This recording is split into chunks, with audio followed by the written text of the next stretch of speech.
We're good to go. All right. So we met September 15th to discuss participation in construction and procurement.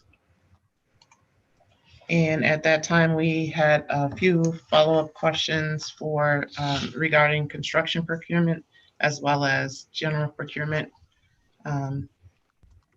And right now, I just wanted to give Janice a chance to talk about the construction procurement.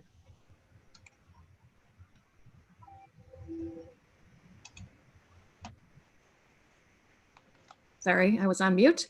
Yes, thanks, Director Phelps-Sakura. We have a few slides that we just like to present today to kind of follow up on those issues that we spoke of at the last meeting from both the construction and non-construction procurement.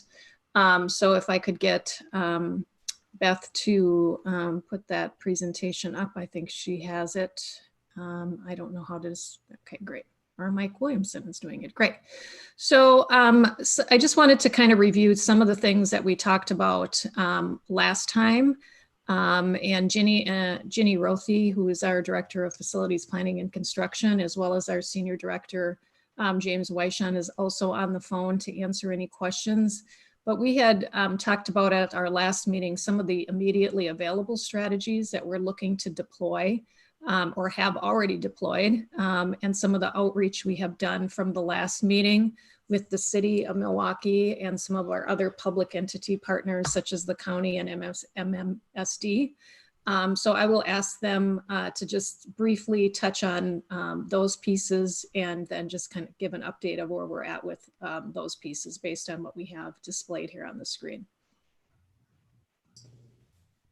Sure, I can describe some of the activity that we've done since our last meeting. We did get a chance to meet with City of Milwaukee. We met with contract compliance as well as the office that works on small business enterprise relations. So we met with them and discussed some of the mechanics that the City of Milwaukee uses and goes through to solicit and educate some of their vendors. So we have started to get some of the lists that exist for contractors that are certified under the different certifications that exist through MMSD and the city and the county. So we have received some of those lists. The city list we are still waiting for. It's not very intuitive to find on the website, but we've been promised next week that we'll receive the link for that. So we are receiving those lists, and Janice will speak more to some of the contractual language that we've been looking at and investigating.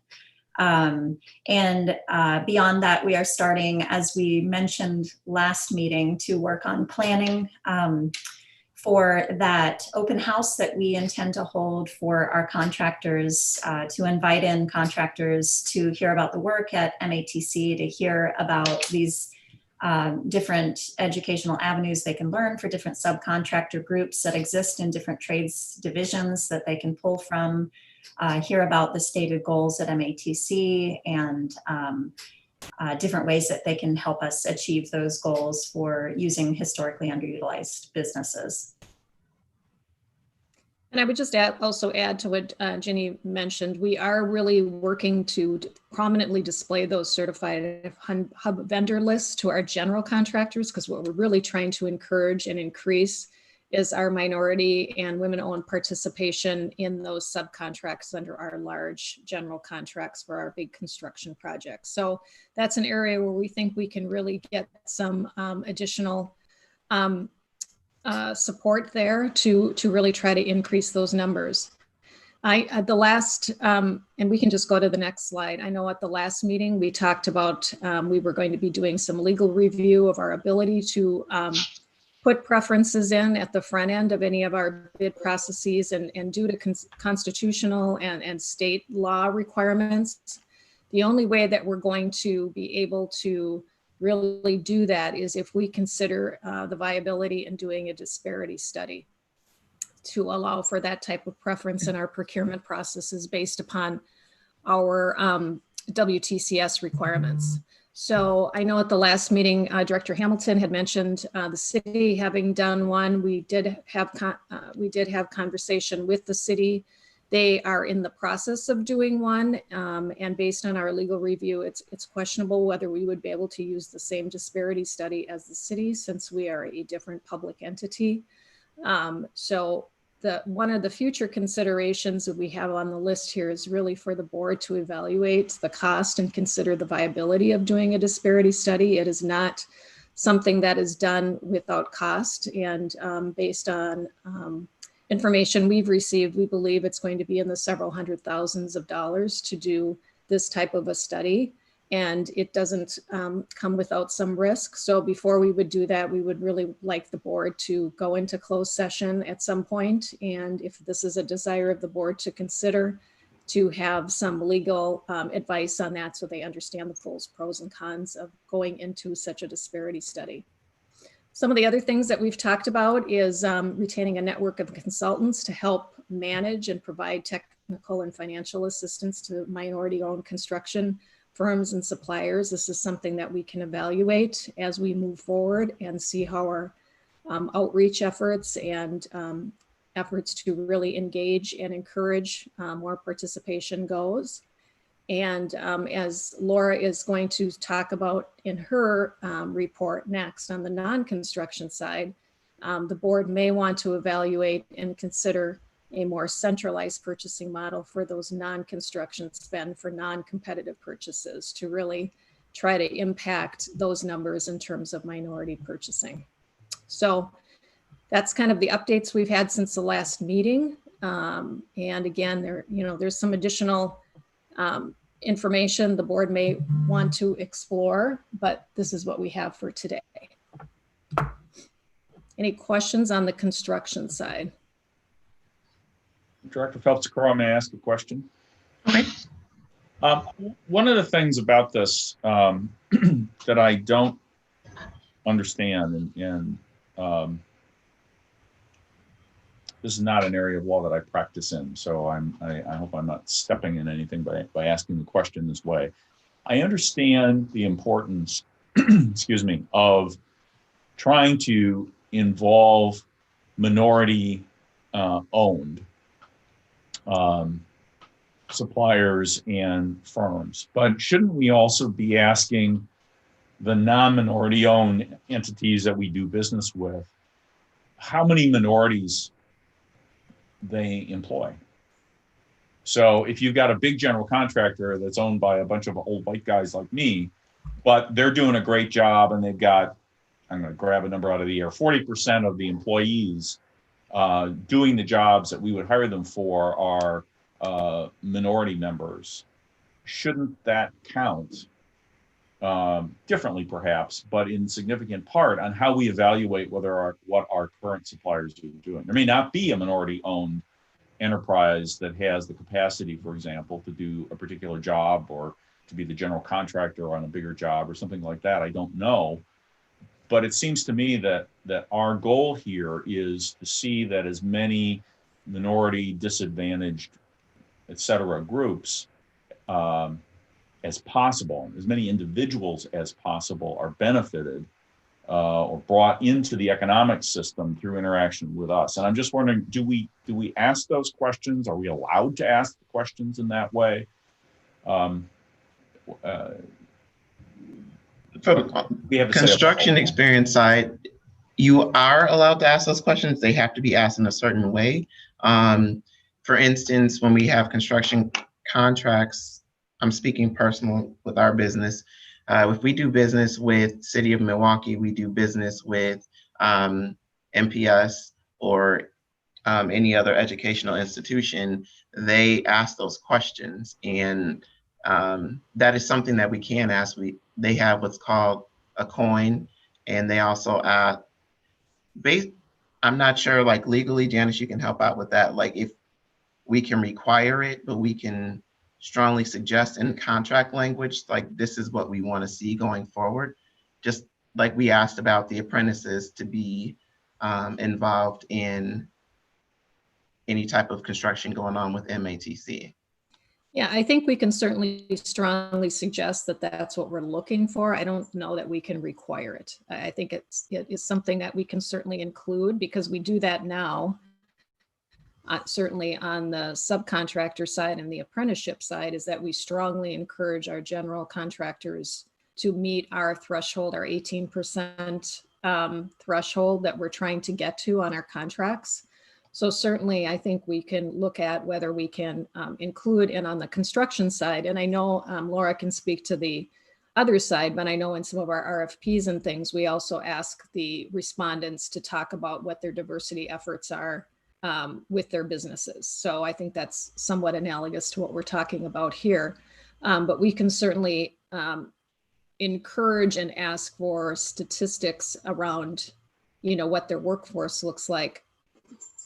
The fact is, I don't think we can have that impact the lowest responsible bidder award, but we can certainly make it something that that we encourage and what's important to the college when we're making purchases. I hope that helps answer the question.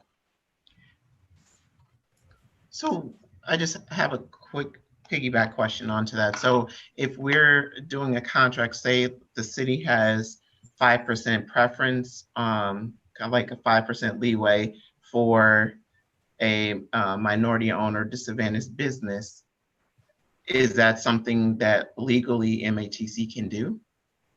My understanding is based on our legal analysis, not without a disparity study being done. And again, you're talking about the construction side.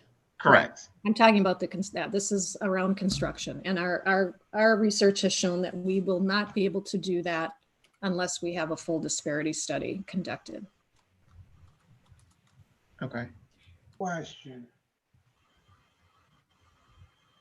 Yes, Anne, I think I heard. We get $1 of HUD money.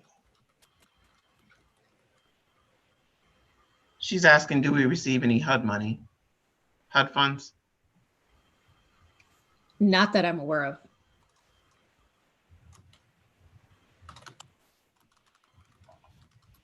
And then my other question is, do we follow up on, so at the end of the contract, say the contract's done, do we follow up and say, traditionally there's a person, and I think to your point, Janice, about the consultants, there's usually a person that contract management that says, okay, you said that you were going to provide 18% of your labor from a disadvantaged business. Is there any follow-up after the work is done? Or are we just saying, okay, because what we found is that people will go around it. They'll say that they're going to do it, but then they go around and they don't ever do a subcontract or hire any disadvantaged businesses or individuals. Yeah, I can ask that Jenny respond to that because I don't know exactly the answer to that question. Okay. Yeah, we do require when bids are put in for their initial hub utilization and their initial apprenticeship utilization to be declared. And then we do require quarterly reporting for each of those and a final report before their final payment is paid out.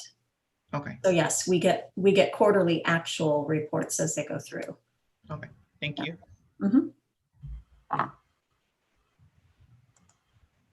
right. Does anyone else have questions regarding the construction portion? I have one further question. Okay.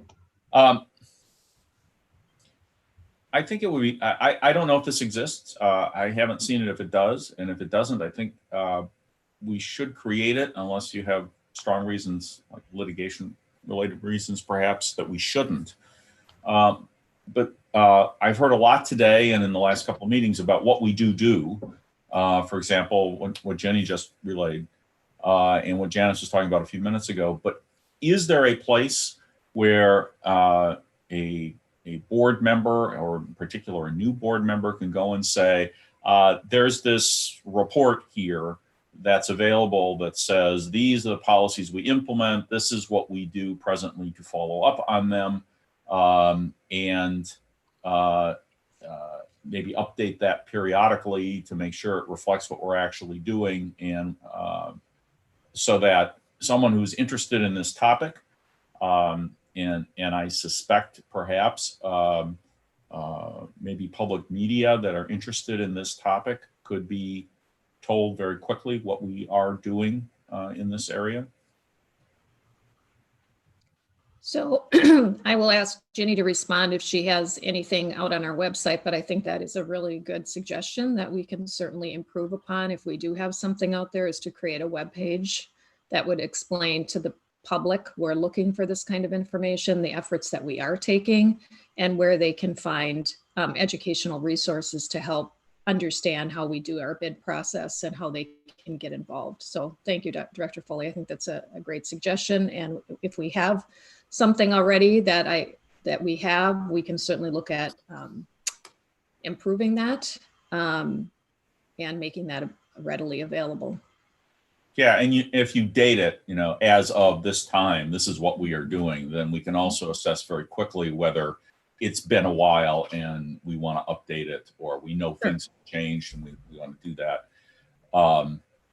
And I'd like to make sure that that is included in the report to the full board about this committee, so that we have it on the record that we're going to do this. Yeah, and we can, once we get that created and we get that up, we can certainly share that with the link to the board members as well. Thank you. And just a quick question: when is the last time that we updated the goal? I know it's at 18% for construction. I'm going to turn that back to Ginny and James. I think that's been in place for a while, so we can probably reassess whether that's the appropriate goal at this point. Yeah, I don't know if we have record of the updates to the internal policy, board policies, and departmental procedures. If so, that would track when it was. Yeah, it predates me, so I don't know. I've been here 5 years. And it would be good to know why we picked whatever number we picked, right? Is it a reflection of our student body? Is it a reflection of population groups within the city or the county or the district, rather than just it fell out of the sky 20 years ago and nobody knows anymore, which often happens in situations like this. We can certainly take a look at that and see if we can find out some data that will help inform us how we set that goal, to see whether it's the appropriate goal. Is it too high? Is it too low? And if so, then what would be the appropriate goal based on data that we can get our hands on? Because it really should be data based on something. And then we can question over time, annually, whatever is appropriate. How far are we and what's happening over time? Are we staying below that goal for a decade? Are we making progress? What's happening? Right now, we can wait. You'll see we do the annual procurement updates every year, and I know that's coming up for this month on the board report, and we can show you the numbers again where we think we are. We've been at above or hovering around that 18%. We've fallen a bit short the last couple of years, but we were at that level for a number of years. So it certainly is an attainable goal, but how much higher it could be, I don't know, without really understanding perhaps more about the availability of contractors in the areas that we most contract in on the construction side. So that's where we need to look at the numbers a little closer.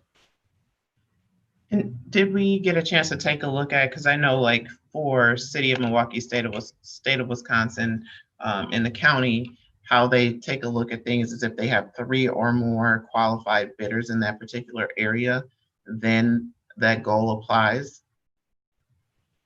So for instance, if you don't have a qualified bidder, disadvantaged business, then that goal does not apply to that specific area of construction. So let's say mechanical, you only have 2. Yeah, we can take a look at that a little closer. I don't know that we've parsed it that that carefully at this point in terms of looking at that goal, that overall goal of spend over the course of a year. So we can take a look at that a little bit more and determine that, and we could certainly update the board on what we found on that, or if this task force wants that specifically coming back to them. Another question, if I may. To the extent that we find ourselves in a situation where we don't have 3 qualified bidders that would meet these kinds of standards, do we work with, say, UWM or Marquette or other educational institutions in southeastern Wisconsin to jointly encourage that another such qualified entity emerge, making it known that we are all looking for a third such qualified entity, or sending a message jointly that we all really want to meet this? And again, I don't know what the rules are about collusion, cooperation, whatever you want to call it in that regard, but it seems to me that we can be much more effective in moving the local economy in this direction quickly if it's not just each school in their own silo trying to encourage the development of qualifying entities. So I guess I'm, and maybe Ginny and James could help me out here, but I'm a little confused by the 3. We don't have a requirement that we have 3 qualified hub bidders for a particular bid in construction. So it's put out. And so I'm going to let James and Ginny maybe speak to that a little bit. I'm not following the question perhaps. So I want to make sure I'm understanding what's being asked.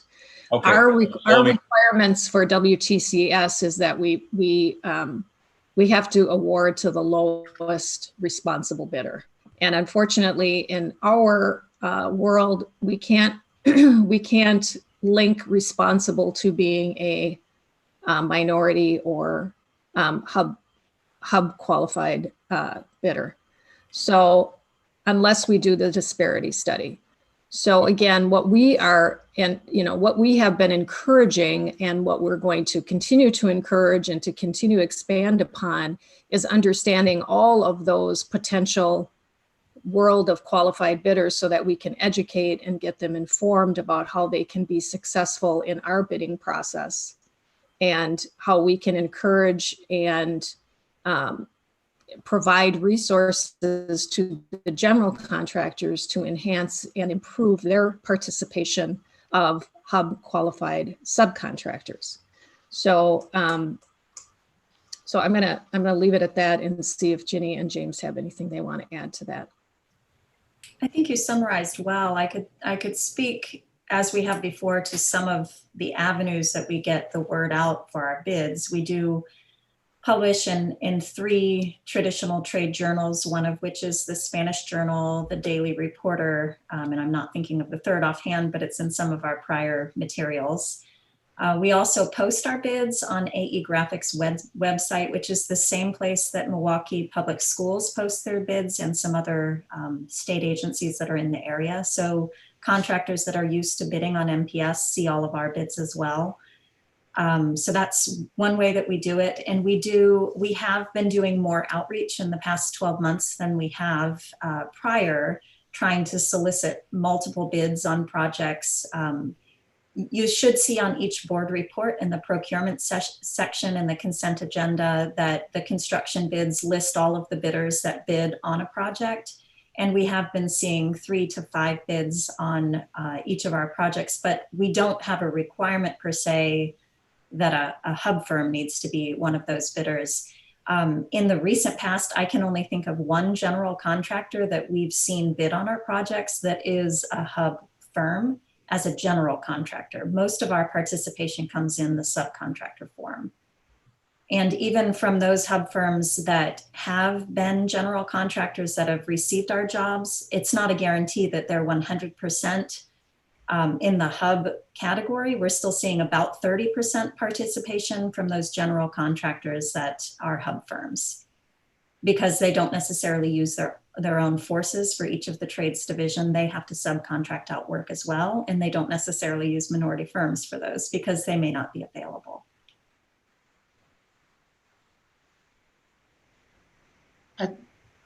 I think also I mentioned last time we spoke about partnering with WPI, which is a free P-tax service for MATC, or actually any business owner. They put together, they basically do the legwork for a lot of larger companies, which would be MATC would qualify under there, and put the word out what people are looking for. And then they also, I spoke with Steve in particular and Ina about possibly working with you, Jenny and Laura, on getting the word out for procurement bids and get on their system, because as it shows right now, it doesn't list. Like when we get a list of things that are being supplied, it doesn't pop up on that list, and it doesn't pop up on the list for construction. And it's nothing, I don't believe there's anything further you have to do, but just have a conversation. But I think that's a great partnership or ally to have. In addition to that, I think what we were talking about with the 3, it's more related to the goal and not the actual requirement of 3 contractors. What I was mentioning is when we set the goal, if we have 2 or more, usually 3 vendors or contractors that can perform that particular service, then the goal would be attached. Otherwise, it's not attached. I think if that's being more clear. Okay, I understand you now. Thank you for that, Director Phelps-Sakura. I understand that now. And we will certainly look at that and how we can utilize that kind of an approach as we look at our contracts. But again, we would only be able to encourage, we can't require. So again, unless we have that disparity study conducted and that's the direction we want to go, again, we could certainly strongly encourage those contractors when there's 3 or more that they have to utilize, and we have to consider that for our percentage. So, but yes, we can certainly look at that. And I think it's a great segue that you brought up WPI, because Laura's going to report out, it looks like on the next slide, about what she's doing with WPI. So I'm going to, unless there's anything else for construction, I'm going to turn it over to her. Thank you. And I agreed. I thought, wow, that is the perfect segue. Thank you very much. I will be presenting at a webinar for WPI for purchasing procedures and opportunities at MATC. When I called them, they immediately asked if I wanted to do that, and I agreed. And this week I'll be meeting with Ben. I don't know if you're familiar with him, Director Phelps-Sakura, but definitely. Okay, so we'll be going over the technical side of that, and then I was hoping then to also speak with him at that time regarding what other opportunities there were in regards to being on lists or how else to get our name out there. So one step ahead of me, but that is what I plan to do this Friday. And then, like I said, I will be presenting on the 10th. What I just kind of to backtrack a little bit, the information that I have on this presentation today is in a direct response to the questions and the ideas that the committee had shared during our last meeting. And this is just how I've continued forward with those suggestions. So the quarterly vendor listening sessions, yes, I had discussed that that's something that we had offered before, but through our discussions, I agree that we should try the virtual format starting in January, because it looks like, or it was announced that we're going to continue in the same format that we are, at least for the spring semester. So we don't have the presence in the school, and we wouldn't want to have groups of people come to the college for a meeting. So we will start doing that virtually, and it might be something that we will continue to do even after I have a presence in the college. We might offer both, just because, as I said, a lot of times small businesses, they don't have the time or the people to be able to dedicate to go to a specific meeting, but they might be able to do it virtually. Per Director Wilson's suggestion, yes, before we were doing it in the mornings, and maybe that is not the best time to do that for small business owners. So I'm going to move it to the 4 to 5 o'clock time slot when hopefully more business owners will be available. I thought about doing 5 to 6, but then I thought, my goodness, business owners, they have a lot on their plate. Maybe they don't want to do something after hours. So we'll see how that goes. This obviously is very flexible and very fluid. We're going to try to best meet the needs of the business owners that are out there. So if we find that we should move it to 5, we'll do that. Probably end up asking that will be part of the follow-up questions that I'll send to people, because after I share that information, I'm going to send out surveys to ask people, if the information I shared was sufficient, if there was anything else they would want me to share in future, and I'll probably ask about the time slots as well. What I'd like to do is incorporate these sessions in a LinkedIn outreach program that I had discussed briefly, because we started looking at how we could reach out to business owners via social media. And Tony Tagliavia suggested that we do LinkedIn. There's a cost involved with that, so we're still getting the money together to be able to do that. Our main focus was to get small business owners to go to the MATC website and think about MATC overall, and go to the purchasing page in particular, so they would see all the information that we offer to help small businesses out. How to become certified, the listening sessions, information about Demand Star, which is where all non-construction bids and RFPs are listed. And hopefully then we'd be able to incorporate some information about these listening sessions as well. It was really interesting to find out that we could not, in a social media program, actually target only minority-owned businesses. I guess, unfortunately, they had to stop that practice from being allowed because people used it maybe in a negative connotation, almost back to redlining type of situations where you were trying not to get specific populations. So you have to do small businesses overall, and that's why I keep using that terminology for these listening sessions or for the social media program. So then also I wanted to build upon the existing MATC relationships within the community because I feel like I was trying to reinvent the wheel. It was especially made apparent to me during the MATC days, seeing what everybody else within the college is doing. Sometimes we get into our little silos and we think about just what we're doing and how we're reaching out to people. But we already have so many people out there talking to the community.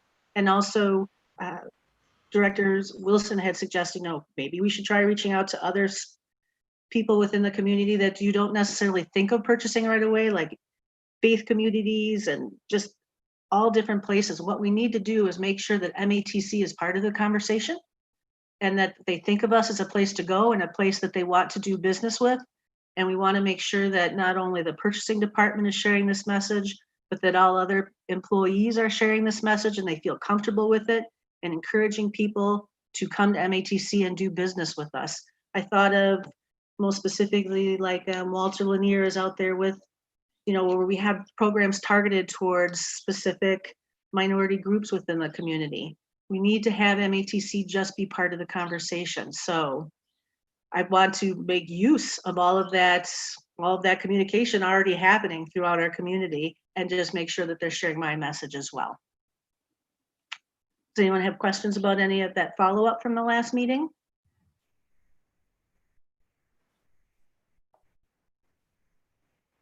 Okay, you'll go to the next slide then, please.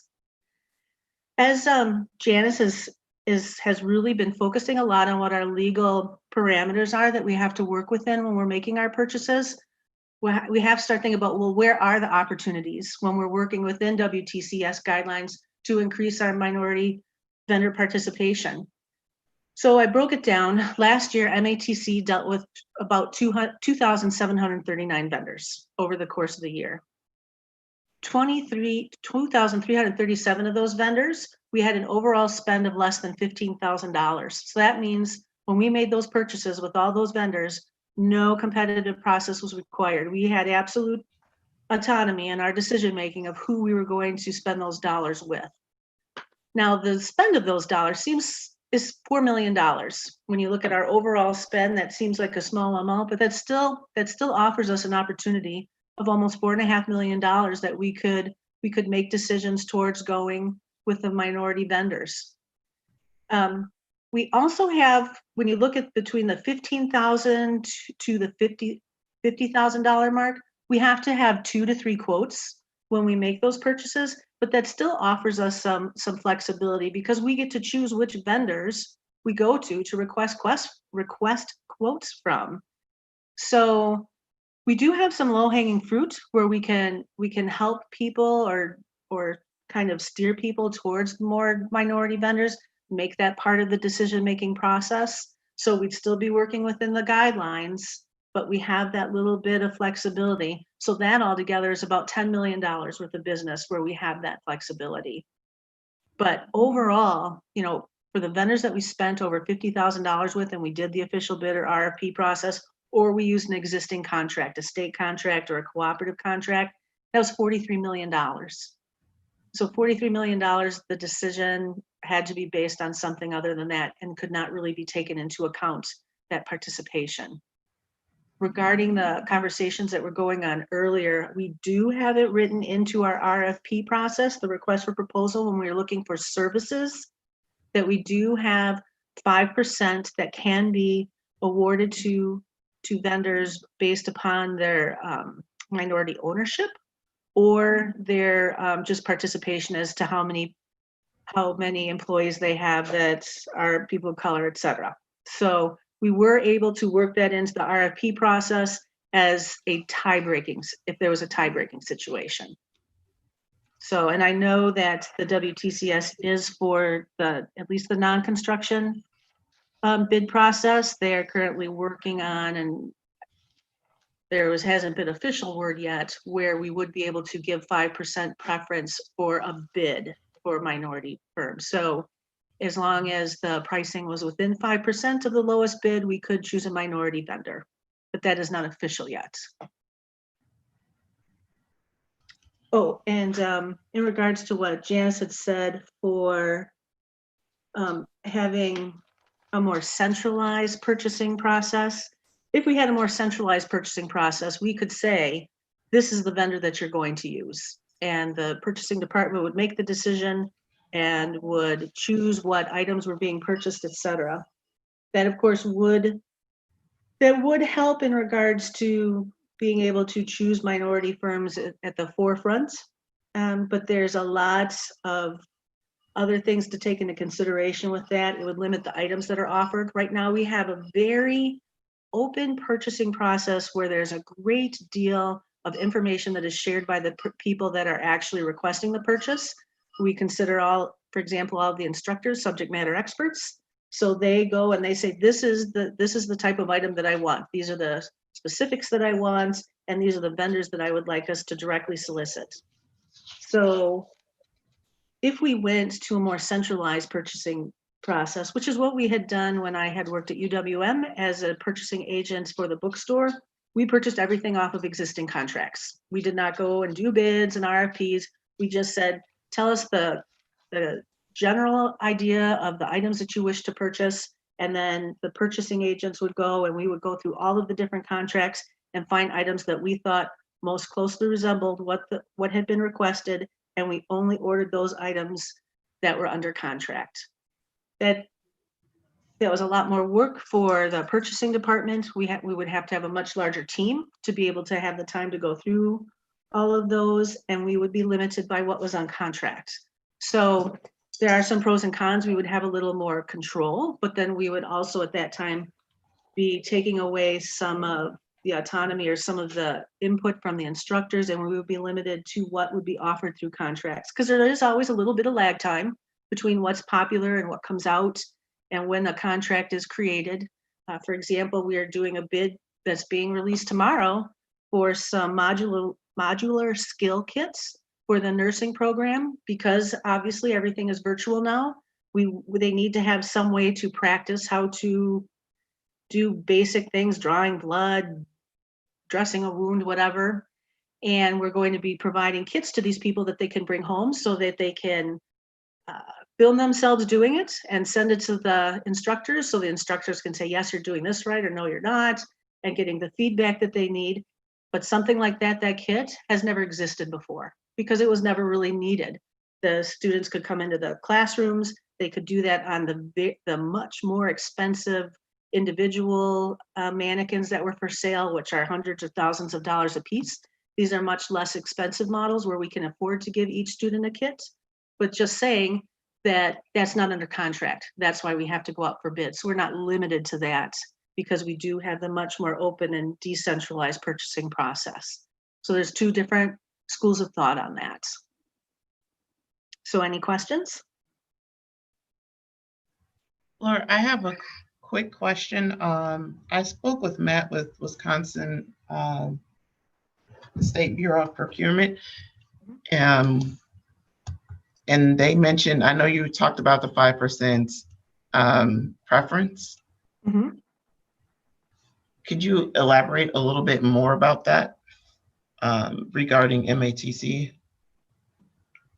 Oh, well, for the RFP, we do have it incorporated into the criteria, because when we do an RFP, what that is we're saying we want to buy a service and we cannot base the entire award process on just cost. So at the beginning of the RFP process, we have different criteria. And in the RFP, we are allowed 5% to be awarded for minority participation.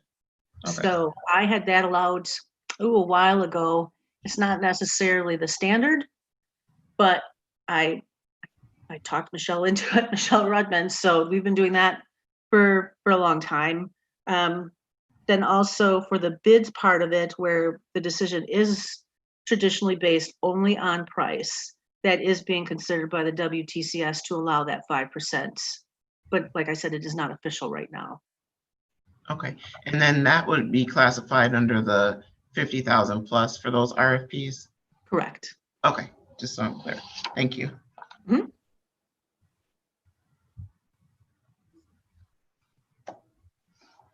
All right. Does anyone else have questions? Comments, concerns? I have nothing further. Okay. Director Wilson, Director Case, any questions or comments?